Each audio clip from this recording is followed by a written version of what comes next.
وَلِكُلِّ جُمْلَةٍ رُكْنَانِ مَحْكُومٌ عَلَيْهِ وَمَحْكُومٌ بِهِ وَيُسَمَّى الْأَوَّلُ مُسْنَدًا إِلَيْهِ كَالْفَاعِلِ وَنَائِبِهِ وَالْمُبْتَدَإِ الَّذِي لَهُ خَبَرٌ وَيُسَمَّى الثَّانِي مُسْنَدًا كَالْفِعْلِ وَالْمُبْتَدَإِ الْمُكْتَفِي بِمَرْفُوعِهِ۔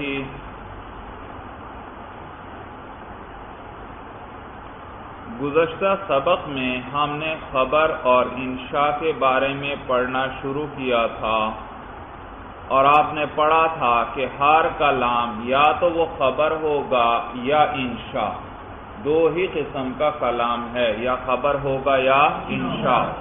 اور خبر وہ ہے کہ اس کے کہنے والے کو سچا یا جھوٹا کہا جا سکے، اور انشاء وہ ہے کہ جس کے کہنے والے کو سچا یا جھوٹا نہ کہا جا سکے۔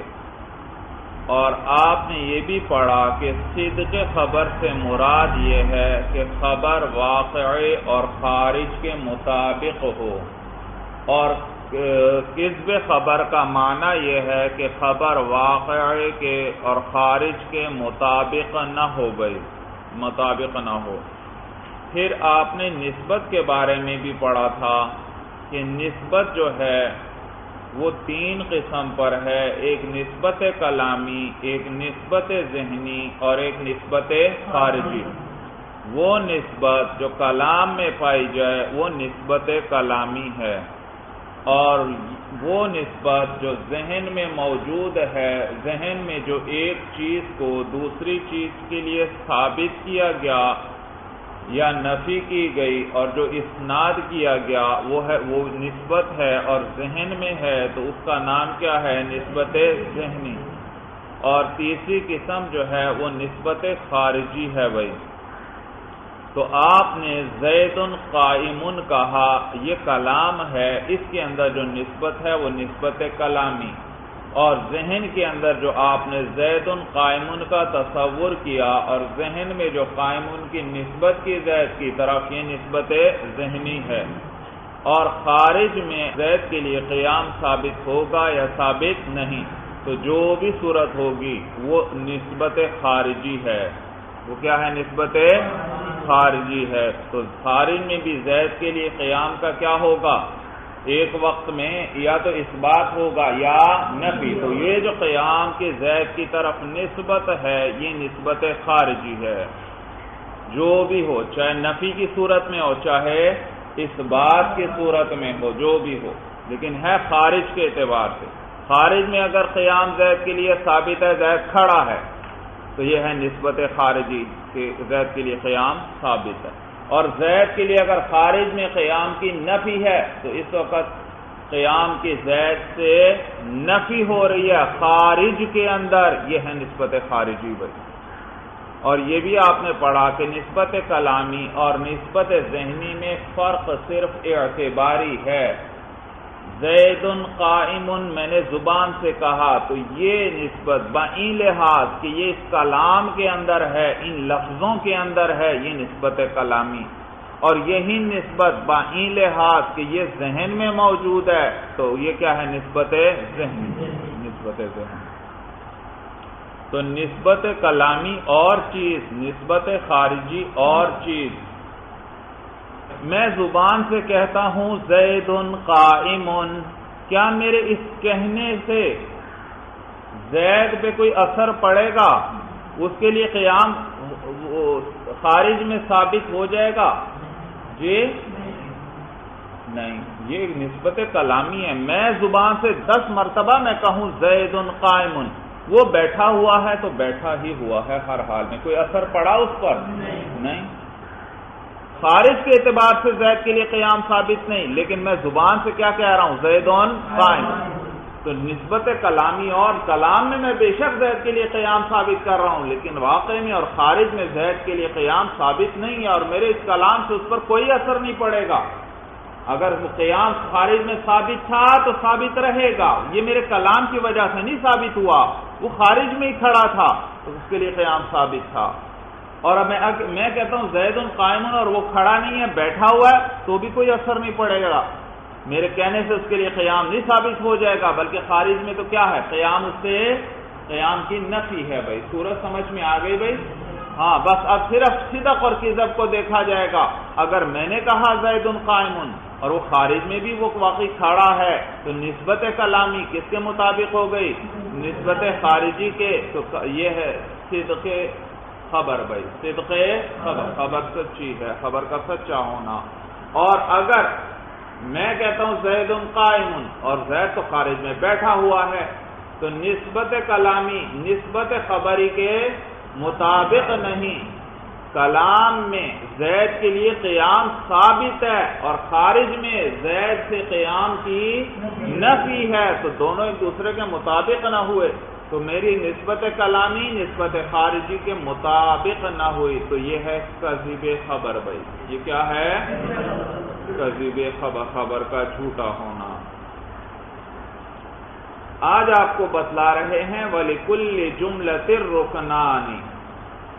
بھائی اس کو پڑھنا کیسے، توجہ سے سننا، وَلِكُلِّ جُمْلَةٍ رُكْنَانِ۔ اصل میں کیا تھا؟ وَلِكُلِّ جُمْلَةٍ رُكْنَانِ، جملتین کے آخر میں تنوین آ رہی تھی، اور تنوین کس چیز کا نام ہے؟ نون ساکن کا، تو وَلِكُلِّ جُمْلَةٍ آخر میں آیا نون ساکن، اور آگے آیا رُكْنَانِ را، اور را کس میں سے ہے؟ حروف یرملون میں سے، تو را سے پہلے کیا آ گیا؟ نون ساکن، تو اس نون کو بھی را کر کے را میں ادغام کیا گیا، تو کیا بن گیا؟ وَلِكُلِّ جُمْلَةٍ رُكْنَانِ، را مشدد ہو گئی، نون ختم ہوا۔ وَلِكُلِّ جُمْلَةٍ رُكْنَانِ، اور ہر جملے کے دو رکن ہیں بھائی، دو رکن ہیں، محکوم علیہ و محکوم بہ، ایک محکوم علیہ ہے اور دوسرا محکوم بہ ہے بھائی، محکوم بہ۔ یا یوں کہو دوسرے لفظوں میں، آگے یہ بھی بتائیں گے، ایک ہے مسند الیہ، دوسرا ہے مسند بھائی، ایک مسند الیہ اور دوسرا مسند بھائی۔ محکوم علیہ، ترجمے پہ غور کر لو، محکوم علیہ، محکوم کا کیا معنی؟ حکم لگایا ہوا، علیہ اس پر، اس وہ چیز جس پر کیا کیا گیا ہے؟ حکم لگایا گیا ہے۔ زید قائم، میں نے کیا کیا؟ زید پر کس چیز کا حکم لگایا؟ قیام کا حکم لگایا، کہ زید کے لیے قیام ثابت ہے۔ اگر میں کہوں زید جالس، اب میں نے زید کے لیے کیا ثابت کیا؟ بیٹھنے کو، جلوس کو ثابت کیا، تو زید پر گویا میں نے حکم لگایا جلوس کا، بیٹھنے کا بھائی۔ تو یہ جس پر حکم لگایا جائے وہ ہے محکوم علیہ، اور جس چیز کا حکم لگایا گیا وہ ہے محکوم بہ بھائی، وہ کیا ہے؟ محکوم بہ بھائی۔ وَيُسَمَّى الْأَوَّلُ مُسْنَدًا إِلَيْهِ، مسندن ہے آپ کی کتابوں میں، مسندن کے ساتھ الف جڑا ہوا ہے، لکھا ہوا الف ہونا چاہیے بھائی۔ یہ مسندن یہ مفعول ہے یسمى کے لیے، وَيُسَمَّى الْأَوَّلُ مُسْنَدًا، مسندن الیہ، الف ساتھ لگائیں اور دال پر دو زبر لکھیں بھائی۔ وَيُسَمَّى الْأَوَّلُ مُسْنَدًا إِلَيْهِ كَالْفَاعِلِ وَنَائِبِهِ وَالْمُبْتَدَإِ الَّذِي لَهُ خَبَرٌ۔ تو آپ نے پڑھا کلام کے دو رکن ہیں، ایک رکن ایک جز وہ محکوم علیہ ہے، اور دوسرا جز کیا ہے؟ محکوم بہ۔ وَيُسَمَّى الْأَوَّلُ، اور اول کو کون؟ اول کون؟ محکوم علیہ ہے، تو وہ جو اول یعنی محکوم علیہ ہے اس کو مسند الیہ کہتے ہیں۔ اب اس کی مثالیں ذکر کر رہے ہیں مسند الیہ کی، کل فاعل، جیسے فاعل، فاعل مسند الیہ ہوتا ہے، وَنَائِبِهِ، اور نائب الفاعل، وَالْمُبْتَدَإِ الَّذِي لَهُ خَبَرٌ، اور وہ مبتدا الذی لہ خبر، کہ جس کی خبر ہوتی ہے، وہ مبتدا جس کی خبر ہوتی ہے۔ تو تین مثالیں ذکر کر دیں مسند الیہ کی، فاعل، نائب الفاعل اور مبتدا، وہ مبتدا جس کی خبر ہوتی ہے. وَيُسَمَّى الثَّانِي مُسْنَدًا، اور دوسرے کو مسند کہتے ہیں. دوسرا کون بھائی؟ ہاں، محکوم بہ. شاباش. کل فعل، جیسے کہ فعل ہے. والمبتدا المکتفی بمرفوعہ، وہ مبتدا جو اکتفا کرنے والا ہے بمرفوعہ، اپنے مرفوع پر. وہ مبتدا جو اکتفا کرنے والا ہے اپنے مرفوع پر. بھائی اچھا بھائی، یہاں دو باتیں آئیں. ایک تو انہوں نے کہا وہ مبتدا جس کی خبر ہوتی ہے. یہ تو آپ جانتے ہی ہیں، ہر مبتدا کے لیے کیا آتی ہے؟ خبر آتی. آگے ایک اور قسم بیان کی، والمبتدا المکتفی بمرفوعہ، وہ مبتدا جو اکتفا کرنے والا ہے اپنے مرفوع پر. یہ اگرچہ آپ پڑھ چکے ہیں لیکن شاید آپ کے ذہن میں نہ ہو گئی، اس لیے پوری تفصیل میں بیان کر دیتا ہوں. تو طویل نحوی بحث کرنا پڑے گی بھائی، اور خوب توجہ سے بیٹھنا. نحوی باتیں ذکر ہوں گی جو آپ کو ترکیب میں بے انتہا کام آئیں گی بھائی. تو اب ترکیب آپ کو کروانی پڑے گی صرف یہ سمجھانے کے لیے والمبتدا المکتفی بمرفوعہ سے کیا مراد ہے، کیا کہنا چاہتے ہیں بھائی دیکھیے، یہ جو مبتدا ہے نا المکتفی بمرفوعہ، وہ مبتدا ہے جس کی خبر کوئی نہیں ہوتی. وہ مبتدا ہے جس کی خبر، پیچھے کہا والمبتدا الذی لہ خبر، وہ مبتدا جس کی خبر ہوتی ہے. اسی سے پتہ چل گیا معلوم وہ مبتدا کی ایک قسم ایسی بھی ہے جس کی خبر ہی نہیں ہوتی. پتہ چل گیا یا نہیں بھائی؟ جب کہا وہ مبتدا جس کی خبر ہوتی ہے، معلوم ہوا وہ والا مبتدا نہیں مراد جس کی خبر نہیں ہوتی، معلوم ہوا وہ بھی ایک قسم ہے مبتدا کی بھائی. تو اب میں طویل بحث کروں گا نحوی بھائی، اور آپ نے اس کو خوب توجہ سے سننا ہے، اس سے آپ کو ترکیب میں بے انتہا فائدہ ہوگا، بے انتہا. بھائی جملہ خبریہ سے کرتے ہیں، جملہ خبریہ کے ذریعے سمجھاؤں گا آپ کو بھائی آسان لفظوں میں. بھائی دیکھیے، انہوں نے آپ کو کہا کہ کلام کے دو رکن ہیں، ایک محکوم بہ ہے اور ایک محکوم علیہ ہے. محکوم علیہ چاہے جملہ اسمیہ ہو چاہے جملہ فعلیہ ہو، اس کے اندر دو جز ہوتے ہیں، ایک محکوم علیہ اور ایک محکوم بہ. دوسرے لفظوں میں ایک مسند الیہ ہوتا ہے، ایک مسند ہوتا ہے، ایک مسند. بھائی کیسے پتہ چلے گا کہ کون سا مسند الیہ ہے جز اور کون سا مسند ہے؟ آسان طریقہ یاد رکھنا، آسان طریقہ. جملہ فعلیہ ہو یا جملہ اسمیہ، جس کے بارے میں بات کی جائے وہ ہوتا ہے مسند الیہ یعنی محکوم علیہ، اور جو بات کی جائے وہ ہوتی ہے مسند یعنی کہ محکوم بہ. کیا کہا میں نے؟ جس کے بارے میں بات کی جائے وہ ہوتا ہے محکوم علیہ اور مسند الیہ، اور جو بات کی جائے وہ ہوتی ہے مسند اور محکوم بہ. بھائی محکوم بہ چاہے جملہ اسمیہ ہو چاہے جملہ فعلیہ ہو. زید قائم، زید کھڑا ہے.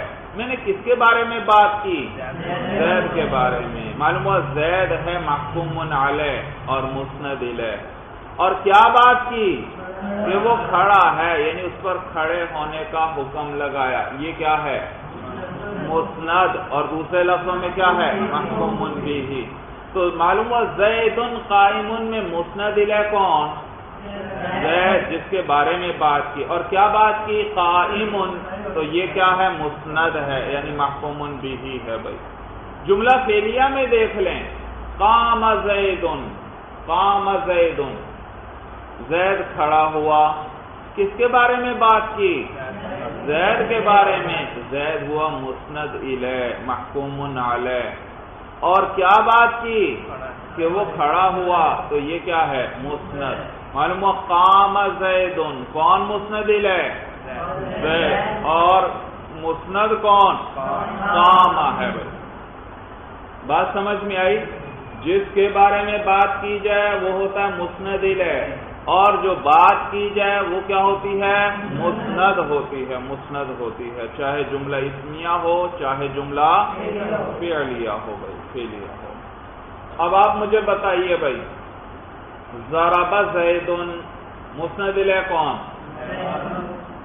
مسند الیہ زید، اور مسند کیا؟ ضرب. آپ کو کیسے پتا چلا؟ ضرب زید، زید نے پٹائی کی. کس کے بارے میں بات کی گئی؟ زید کے بارے میں. وہ مسند ہے، مسند الیہ ہے بھائی. اور کیا بات کی کہ اس نے پٹائی کی ہے، تو یہ ضربہ کیا ہے؟ مسند ہے بھائی. ہمیشہ اس طرح اس کو سمجھ لو بھائی. تو میں نے آپ کو بتایا جس کے بارے میں بات کی جائے وہ ہوتا ہے مسند الیہ، اور جو بات کی جائے وہ ہوتی ہے مسند. زید قائم، کون ہے مسند الیہ؟ کس کے بارے میں بات کی؟ زید. تو زید یہ ہے مسند الیہ، اور قائم کیا ہے؟ مسند. اور جملہ کون سا؟ یہ جملہ اسمیہ، جملہ فعلیہ ہے. یہ جملہ اسمیہ ہے، اور معلوم ہوا زید ہے مسند الیہ، اور جملہ اسمیہ میں جو مسند الیہ ہوتا ہے اس کو کیا کہتے ہیں؟ مبتدا. اس کو کیا کہتے ہیں؟ مبتدا. اور جو مسند ہوتا ہے اس کو کیا کہتے ہیں؟ خبر. معلوم ہوا زید مبتدا ہے اور قائم کیا ہے؟ خبر ہے. قائم کیا ہے؟ اور جملہ فعلیہ کے اندر قام زید، زید کھڑا ہوا. کس کے بارے میں بات کی؟ زید کے بارے میں. تو زید ہوا مسند الیہ، اور کھڑا ہوا یہ کیا ہے؟ یہ مسند. تو قام زید، معلوم قامہ کیا ہے؟ قامہ فعل تو ہے، ابھی جو مسند الیہ میں سے کیا ہے؟ قامہ مسند ہے. معلوم ہوا فعل مسند ہوتا ہے ہمیشہ. فعل کیا ہوتا ہے؟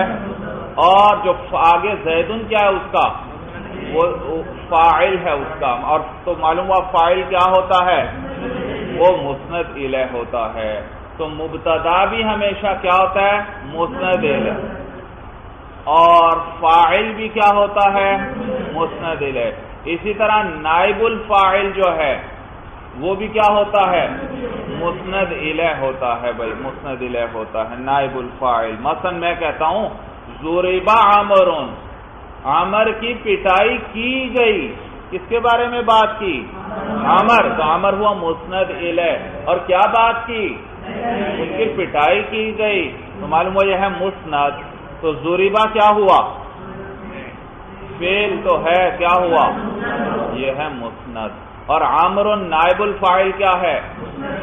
مسند الیہ ہے. معلوم ہے نائب الفاعل کیا ہوتا ہے؟ مسند. تو آپ کو یہ پتا چل گیا مبتدا بھی کیا ہوتا ہے؟ مسند الیہ. فاعل بھی کیا ہوتا ہے؟ مسند الیہ. نائب الفاعل بھی کیا ہوتا ہے؟ مسند الیہ ہوتا ہے، کیونکہ ان کی بات کی جاتی ہے. اور مبتدا کے ساتھ دوسرا حصہ کیا کہلاتا ہے؟ خبر. وہ کیا ہوتا ہے؟ وہ مسند ہوتا ہے. اور اسی طرح فاعل کے ساتھ کیا چاہیے ہوتا ہے؟ فاعل کس چیز کا ہوگا؟ فعل وغیرہ. تو وہ فعل کیا ہوتا ہے؟ فاعل جب مسند الیہ ہوا تو دوسرا جو فعل رہ گیا وہ کیا ہوگا؟ وہ مسند ہوگا. نائب الفاعل جب مسند الیہ ہے تو کس چیز کا نائب الفاعل ہے؟ فعل کا ہے نا. تو وہ فعل کیا ہوگا؟ مسند. یہاں تک بات سمجھ میں آ گئی. مبتدا کیا ہے؟ مسند الیہ. اور خبر کیا ہے؟ مسند ہے. اور فعل اور فاعل میں سے فاعل کیا ہے؟ مسند الیہ. اور فعل کیا ہے؟ مسند ہے. فعل اور نائب الفاعل میں سے نائب الفاعل کیا ہے؟ مسند الیہ. اور فعل کیا ہے؟ مسند ہے. اچھی طرح پہچان ہو گئی. اب آپ مجھے بتائیں گے کہ جملہ میں آپ کے سامنے کہوں آپ بتا سکتے ہیں مسند کیا اور مسند الیہ کیا ہے؟ جی اچھا بتائیے. میں آپ کے سامنے ایک جملہ بولتا ہوں. وہ کتاب جو آپ پڑھ رہے تھے میری ہے. آپ جو کتاب پڑھ رہے تھے وہ میری ہے. کس کے بارے میں بات کی جی؟ صرف کتاب، پوری چیز پہچان اس کی کرواؤ، وہ کتاب جو آپ پڑھ رہے تھے، اس کتاب کے بارے میں بات کر رہا ہوں۔ یہ سارا اس کو جملہ نہ سمجھنا، آپ بعض اوقات جملے آخر میں تھا یا ہے آئے گا، آپ سمجھ گئے شاید جملہ پورا ہو گیا، حالانکہ یہ جملہ پورا نہیں۔ میں آپ سے کہتا ہوں بھائی ابھی آپ جو کتاب پڑھ رہے تھے، یہ کہہ کے میں چپ ہو گیا، ابھی آپ جو کتاب پڑھ رہے تھے، آپ کہیں گے بھائی بات تو پوری کرو، کیا کرنا ہے اس کو؟ واپس لینا چاہتے ہیں یا میں اپنے پاس رکھوں؟ آپ بتائیں تو صحیح، بات پوری تھی میری؟ ابھی جو آپ کتاب پڑھ رہے تھے بات پوری نہیں، اب آگے جب میں کہوں گا وہ میری ہے، اب بات پوری ہو گئی۔ وہ جو میں نے اتنا لمبا کلام کیا، ابھی جو آپ کتاب پڑھ رہے تھے، یہ تو میں صرف آپ کو کتاب کی پہچان کروا رہا تھا کہ دوسری یا تیسری کتاب نہیں مراد، بلکہ کون سی کتاب مراد ہے؟ وہ جو آپ پڑھ رہے تھے وہ میری ہے، یہ میں نے حکم لگا دیا اس پر۔ تو کبھی مبتدا بڑا لمبا ہوگا، اس کی پہچان کروانا ہوتی ہے، آپ کو اور چیزوں کا پتہ ہی نہیں۔ زید کا تو ایک نام تھا چھوٹا سا، زید میں نے کہا فوراً سمجھ گئے کہ فلاں ہمارا ساتھی جس کا نام زید ہے وہ مراد ہے، صورت سمجھ میں آ گئی۔ بعض اوقات نام چیز کا پتہ ہی نہیں ہوتا یا نام ہوتا ہی نہیں، تو اس کی پہچان کروانے کے لیے کبھی کلام لمبا کرنا پڑتا ہے، پھر اس کے بارے میں بات کی جاتی ہے۔ مثلا دیکھیے زید کے بارے میں کہتا ہوں زید عالم ہے، زید عالم، کتنا مختصر کلام ہے، کیونکہ مبتدا بھی لمبا ہو سکتا ہے، خبر بھی لمبی ہو سکتی ہے۔ وہ آپ نے غور کرنا ہے اس کے اندر کہ کس پر حکم لگایا جا رہا ہے، کس کے بارے میں بات کی جا رہی ہے، وہ حکم مبتدا، اور جو بات کی جا رہی ہے وہ کیا ہے؟ خبر ہوگی۔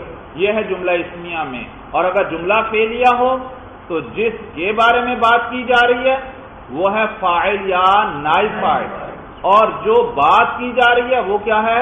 فعل ہے بھائی، یعنی مسند ہے۔ اب دیکھیے میں اس سے بھی لمبا مبتدا لاتا ہوں۔ کل آپ نے جس آدمی کو میرے ساتھ مسجد میں باتیں کرتے ہوئے دیکھا تھا وہ عالم ہے۔ کل آپ نے جس آدمی کو میرے ساتھ باتیں کرتے ہوئے دیکھا تھا، دیکھو سارا یہی صرف یہ کل کو ہٹا دو، جس آدمی کو آپ نے میرے ساتھ مسجد میں باتیں کرتے ہوئے دیکھا تھا، بات پوری ہو گئی؟ نہیں، آگے بات آئے گی کہ بات تو بھی ہوئی ہی نہیں، یہ تو میں نے اس آدمی کی پہچان کروائی ہے، یہ تو میں نے اس آدمی کی پہچان کروائی ہے، کیونکہ آپ کو اس کے نام کا پتہ ہی نہیں، ہو سکتا ہے مجھے پتا ہو، میں ذکر بھی کروں تو آپ کو پتہ چلے گا، کیونکہ آپ کو نام کا پتہ ہی نہیں ہے، آپ نے اس کو صرف دیکھا ہی تھا اور تو آپ جانتے ہی نہیں اس کے بارے میں، تو میں پہچان کروا رہا ہوں آپ کو۔ جس آدمی کو آپ نے میرے ساتھ مسجد میں باتیں کرتے ہوئے دیکھا تھا، پہچان ہو گئی، آپ کو ذہن میں آ گیا ہاں وہ آدمی، لیکن بات کیا؟ بات تو آئی نہیں ابھی۔ تو وہ آدمی جس کو آپ نے میرے ساتھ باتیں کرتے ہوئے دیکھا تھا، دیکھو تھا بھی آ گیا، تو یہ تھا، تھے اور ہے، ہیں وغیرہ، ان سے دھوکے میں نہیں پڑنا بھائی کہ شاید جملہ پورا ہو گیا، نہیں نہیں ایسا نہیں ہو، ضروری نہیں ہے۔ زید کھڑا تھا، زید عالم ہے، یہ تو ٹھیک ہے جملہ پورا ہو رہا ہے، لیکن جہاں بھی تھا وغیرہ آ جائے یا ہے آ جائے اور آپ کہہ دیں فوراً آنکھیں بند کر کے جی جملہ مکمل ہو گیا، ایسا نہیں ہے بھائی۔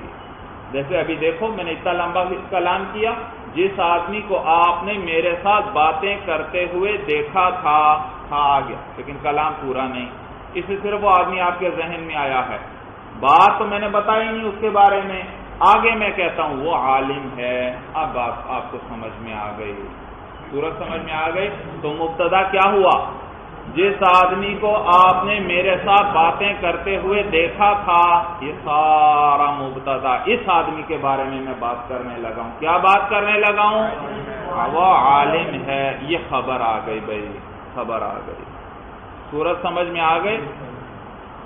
تو اس طرح بس غور کیا کرو ہر جملے کے اندر کس کے بارے میں بات کی جا رہی ہے، اور کیا بات کی جا رہی ہے، جس کے بارے میں بات کی جا رہی ہے وہ ہوگا مسند الیہ، اور جو بات کی جا رہی ہے وہ کیا ہوگی؟ مسند۔ پھر دیکھو یہ جملہ اسمیہ ہے، جملہ فعلیہ۔ جملہ اسمیہ تو جو مسند الیہ آپ کو سمجھ میں آیا، جس کے بارے میں بات کی گئی، اس کو کہہ دو یہ مبتدا ہے، اور جو بات کی گئی اس کو کیا کہہ دو؟ خبر کہہ دو۔ اور اگر جملہ فعلیہ ہے تو جس کے بارے میں بات کی گئی اس کو فاعل کہیں گے اگر فعل معروف ہو ساتھ، اور نائب الفاعل کہیں گے اگر فعل مجہول ہو، اور فعل جو ساتھ ہوگا وہ مسند ہوگا۔ بھائی صورت سمجھ میں آئی بھائی؟ جی، ترکیب بڑی آسان ہے، ترکیب اچھی طرح سیکھ لیں، ہر کتاب کی لذت ہی بڑھ جاتی ہے بھائی، ہر کتاب کی۔ اچھا، اور کوئی مثال کریں اس کی بھائی؟ مثلا دوسری مثال بھائی، کتاب کے صفحہ نمبر 21 پر جو واقعہ آپ کے سامنے آیا وہ بڑا عبرت انگیز ہے۔ بات سمجھ میں آئی؟ کس کے بارے میں بات کی گئی؟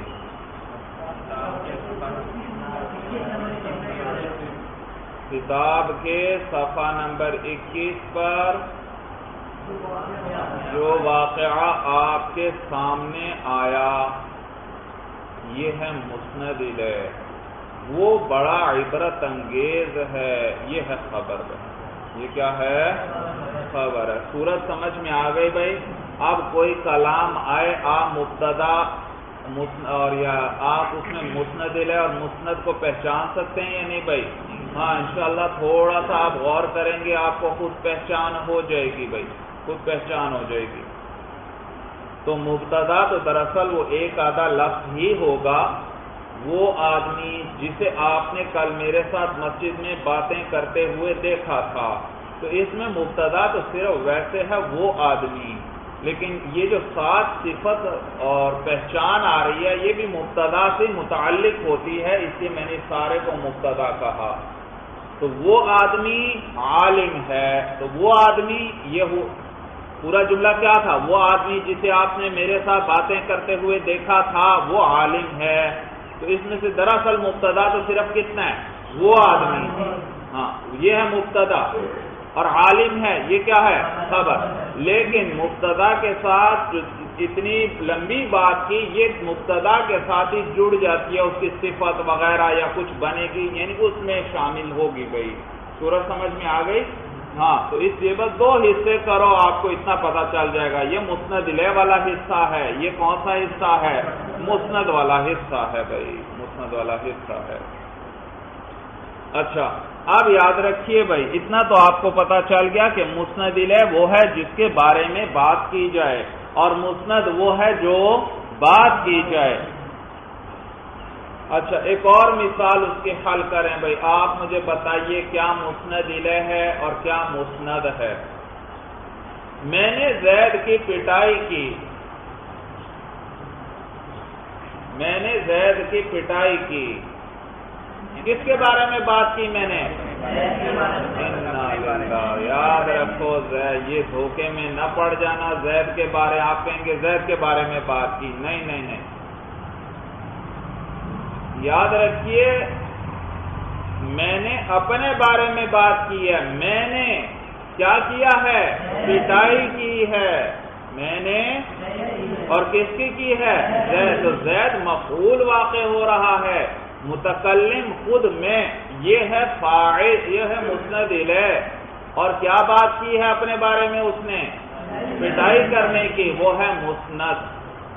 تو میں نے زید کی پٹائی کی ہے، یہ کبھی بھی نہ کہنا زید کے بارے میں بات ہو رہی ہے، ہاں زید کے ساتھ تعلق تو ضرور ہے بات کا، لیکن اصل میں اپنے بارے میں بات کر رہا ہوں کہ میں نے کون سا کام سر انجام دیا ہے؟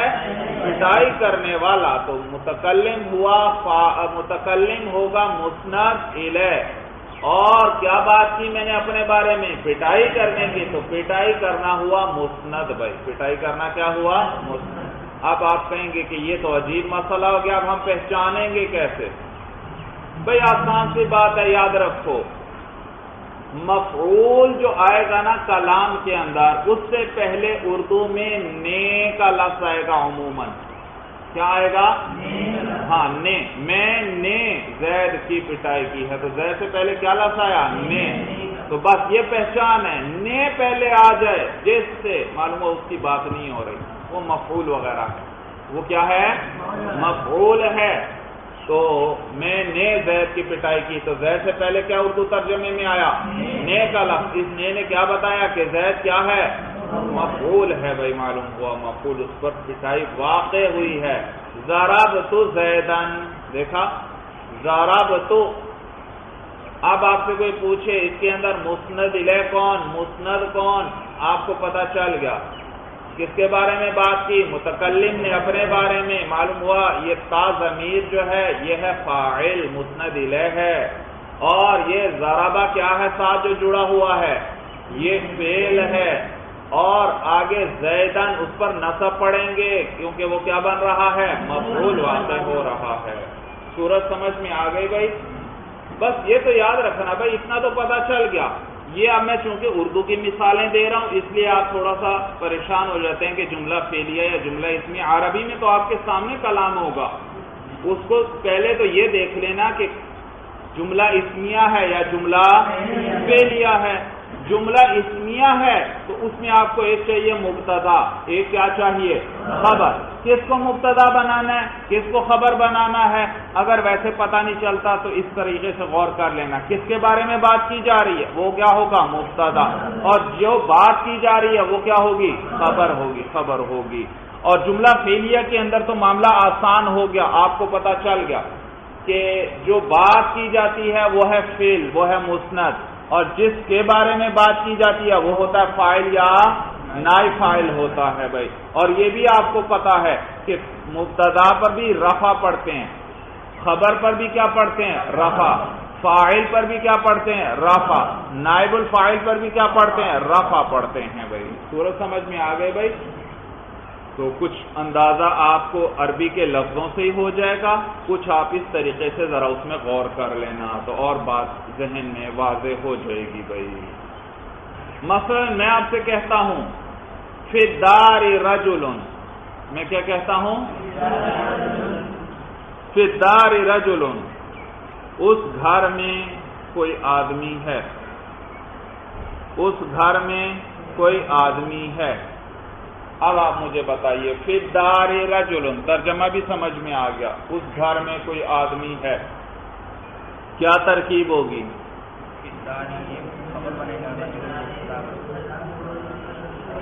یہاں اس گھر میں کوئی آدمی ہے، یہ تو اردو کے لفظ ہیں، ذرا عربی پہ بھی نظر رکھنا بھائی۔ اس گھر میں کوئی آدمی، فی الدار رجل، یہ الدار اس کو مبتدا کبھی بھی نہ سمجھ لینا، اس پر فی داخل ہو رہا ہے بھائی، حرف جر جس پہ حروف جارہ داخل ہو جائیں طے ہو گیا، یہ تو مبتدا بن ہی نہیں سکتا کیونکہ یہ تو مجرور ہے، مبتدا تو ہمیشہ مرفوع ہوا کرتا ہے بھائی۔ صورت سمجھ میں آ گئی بھائی؟ تو یہ ہاں یہ جار مجرور ہیں، اور جار مجرور متعلق ہوتے ہیں کسی سے، تو یہ کس سے متعلق ہوں گے؟ مثلا ثابتن سے، آسان ہے، ثابتن ہر جگہ نکال لیں، ثابتن سے متعلق، تو ثابتن گویا ثابتن فی الدار، یہاں آ گیا، کیا آ گیا؟ ثابتن فی الدار رجل۔ اب بتائیے ثابتن تو ہم نے نکالا، جملے میں کیا تھا؟ فی الدار رجل، اس گھر میں کوئی آدمی ہے، بات پوری ہے یا ادھوری ہے بھائی؟ بات پوری ہے، اس گھر میں کوئی آدمی ہے، اور دو ہی اسم ہے یہاں پر، ایک الدار تھا اور ایک رجل تھا۔ الدار مبتدا بن سکتا ہے؟ وہ نہیں بن سکتا، تو معلوم ہوا کون بنے گا؟ رجل ہی مبتدا بنے گا، اور پھر دار متعلق ہو جاتا ہے ثابتن سے، اور یہ کیا بن جائے گا؟ خبر مقدم۔ یہ کیا بن جائے گا؟ خبر مقدم بنے گا۔ تو یہ ہمیشہ یاد رکھنا، جار مجرور کبھی بھی مبتدا واقع نہیں ہو سکتے، خبر تو بن سکتے ہیں لیکن مبتدا نہیں۔ تو پھر دار رجل، پھر دار آتے ہی آپ کو پتا چل گیا کہ یہ تو جار مجرور ہے، اور جار مجرور تو کبھی مبتدا نہیں بن سکتا، تو یہ کیا بنے گا؟ خبر مقدم، اور رجل کیا بنے گا؟ مبتدا مؤخر بنے گا بھائی، مؤخر بنے گا۔ تو یہ علامتیں ہیں، کچھ اس سے بھی آپ کو فائدہ ہوگا ذہن میں. یہ تو نہیں کہ اس سے ساری مثالیں آپ کی فوراً حل ہوتی چلی جائیں گی جو میں نے نشانیاں ذکر کی، لیکن اس سے آپ کو آسانی بڑی ہو جائے گی، جلدی سے آپ پہچان سکیں گے. پھر باقی باتوں کو بھی ساتھ ذہن میں رکھو گے، ترکیب فوراً حل ہوتی چلی جائے گی. ترکیب بڑی آسان ہے بھائی. ترکیب کا مقصد کیا ہے؟ ایک تو اس سے معنی، ترکیب کے بدلنے سے معنی بدلتا ہے. سمجھ میں آیا بھائی؟ ترکیب سے ترجمہ واضح ہوتا ہے اور نیز اعراب کا پتہ چلتا ہے. اعراب کا جب میں نے کہا یہ مبتدا ہے، مبتدا کہتے ہی آپ کو پتہ چل گیا اس پہ کون سا اعراب پڑھنا ہے، رفع. میں نے جیسے ہی کہا یہ فاعل ہے، آپ کو سنتے ہی پتہ چل گیا کیا پڑھنا ہے، اس پہ بھی رفع پڑھنا ہے. میں نے کہا یہ مفعول بہ ہے، سنتے ہی آپ کو پتہ چل گیا اس پر کیا پڑھنا ہے، نصب پڑھنا ہے. تو بس عبارت کا حل بڑا آسان ہوتا ہے. ایک ایک لفظ کو دیکھتے جاؤ اور غور کر کے طے کرتے جاؤ یہ کیا ہے، یہ مبتدا ہے یا خبر ہے یا فاعل ہے یا مفعول ہے یا اس پہ حرف جر داخل ہو رہا ہے. تو جو اعراب ہے اس پر لگاتے جائیں اور پھر اس کو روانی سے پڑھ دیں، سارے عبارت حل ہو جاتی ہے بھائی. سمجھ میں آئی بات بھائی؟ ہاں، یہ تھوڑی سی مشق کی ضرورت ہوتی ہے، بڑی جلدی آسانی سے حل ہو جاتی ہے عبارت بھائی. خلاصہ کلام کیا ہوا کہ ہر جملے کے دو رکن ہیں. ایک کو محکوم علیہ یا دوسرے لفظوں میں مسند الیہ کہتے ہیں، اور دوسرے جز کو محکوم بہ اور دوسرے لفظوں میں مسند کہتے ہیں. اور یہ بھی آپ نے پڑھا جس کے بارے میں بات کی جائے وہ ہوگا مسند الیہ، اور جو بات کی جائے وہ ہوگی مسند ہوگی بھائی، مسند. اور جملہ اسمیہ ہو تو اس میں مسند الیہ جو واقع ہو اس کو کیا کہتے ہیں، مبتدا، اور جو حصہ مسند ہو اس کو کیا کہتے ہیں، خبر. اور اگر جملہ فعلیہ ہو تو مسند الیہ کا کیا نام ہے، فاعل یا نائب الفاعل، اور مسند کا کیا نام ہے، فعل. معلوم ہوا فعل اس کے لیے فاعل بھی آ سکتا ہے اور نائب الفاعل. فعل معروف کے لیے فاعل آئے گا اور فعل مجہول کے لیے نائب الفاعل آئے گا. یاد رکھنا ہمیشہ ایسا کبھی نہیں ہو سکتا فعل آ جائے فعل معروف اور اس کے لیے فاعل نہ آئے، یا فعل مجہول آئے اور اس کے لیے نائب الفاعل نہ آئے. فعل جب بھی آئے گا وہ فوراً فاعل یا نائب فاعل کا تقاضا کرے گا. کس کا تقاضا کرے گا، فاعل یا نائب فاعل کا تقاضا کرے گا. اگر فعل معروف ہے تو وہ فاعل کا تقاضا کرے گا، اگر فعل مجہول ہے تو نائب الفاعل کا تقاضا کرے گا، اور جو اس کا فاعل یا نائب فاعل ہوگا اس پر رفع آئے گا. اس پر کیا آئے گا، رفع آئے گا، وہ مرفوع ہوگا بھائی، مرفوع ہوگا. یہاں تک بات سمجھ میں آ گئی بھائی. والمبتدأ المکتفی بمرفوعہ. جی، اس کو سمجھانے کے لیے یہ نحوی بحث شروع کی، لیکن ابھی ہم نصف میں بھی نہیں پہنچے. سمجھ میں آیا بھائی؟ ابھی بڑی طویل بحث ہے، اور یہ ساری باتیں اگر آپ کے ذہن میں اچھی طرح ہوئیں تو خوب آسانی سے یہ آپ کو سمجھ میں آ جائے گا، اور ترکیب میں بھی از حد فائدہ ہوگا، از حد فائدہ. چلیے بس هذا هو المرام، واللہ اعلم بحقیقت الکلام.